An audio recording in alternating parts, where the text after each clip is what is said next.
Hi folks, welcome to Wednesday Jam. This week it's an original tune of mine called Crossing, and I actually released this last year on an EP that I made during the first UK lockdown. I'll put the link in the description below to Bandcamp where you can check it out. But in all honesty, I think the tone that I'm getting these days with my new recording setup at home is so much better than I was getting at the time.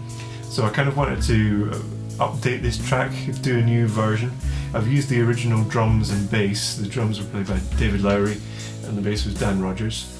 But I wanted to redo the guitars, redo the melody, redo the solo, improvise the solo.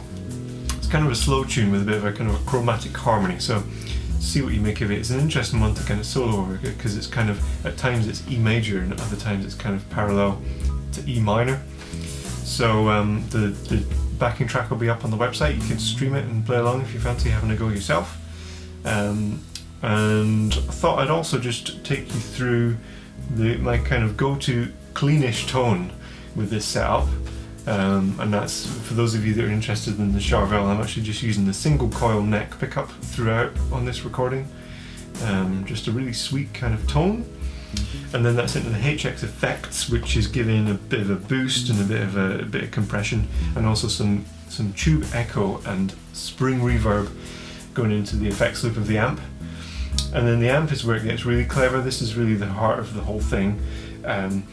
It's a valve amp but with a reactive load box, so you can record direct, and there's the 2 notes torpedo cab simulation. And not only that, but it can simulate power tubes. So there's a button on the amp where I can choose to turn off or bypass the power tube section and then simulate a different type of tube instead. So that's what I've done. The amp has 6v6 power tubes, which are lovely, but I just wanted a slightly different flavour, so I'm simulating a 6L6 instead. I'll put the screenshot up of all the different settings. It's the IR for the cab is a Revv 4x12 cab, and then a couple of different microphones. But I'm amazed with what I can do with this setup. It's kind of super versatile, but without going down the full-on digital modelling route.